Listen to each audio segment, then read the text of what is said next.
Two Israeli hostages released from Hamas by IDF troops in the southern Gaza Strip are not receiving medical care.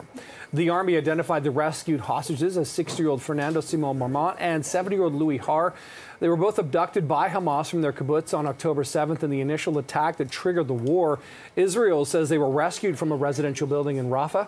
The operation killed at least 67 Palestinians, including women and children.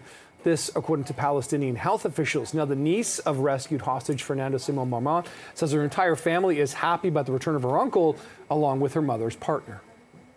They are talking, they are okay, and they are a bit happy, and they are happy for being rescued. And I want to say that all the families won't stop till all the 134 hostages will be free. We will fight for their freedom. We will do everything we can so this war crime will end. Israeli strikes in Rafah come just hours after U.S. President Joe Biden told Prime Minister Benjamin Netanyahu not to attack the southern city without a credible plan to protect civilians. The Israeli military said it had conducted a series of strikes on southern Gaza that have now concluded without providing further details. The United Nations says Rafah hosts 1.4 million Palestinians who have fled to escape fighting elsewhere since the start of the Israel-Hamas war.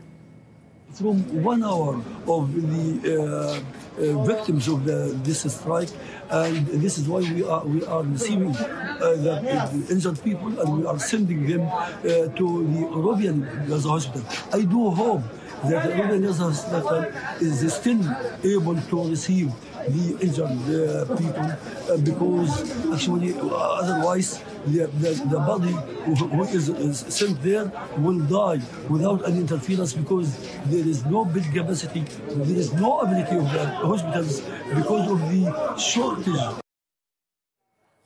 Israel has faced growing international pressure over its planned offensive in Rafah. The United Nations is also warning against it, but Prime Minister Netanyahu claims Israel is working on an evacuation plan too.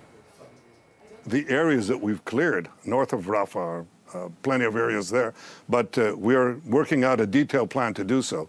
And that's what we've done up to now. We're not cavalier about this. This is part of our war effort to get civilians out of harm's way. It's part of Hamas's effort to keep them in harm's way. But we've so far succeeded, and we're going to succeed again. Those who say that under no circumstances should we enter Rafah are basically saying, lose the war, keep Hamas there. Biden and Prime Minister Netanyahu both spoke after two Egyptian officials and a Western diplomat said Egypt threatened to suspend its peace treaty with Israel if troops are sent into Rafah. Egypt fearing that a massive influx of Palestinian refugees who may never be allowed to return.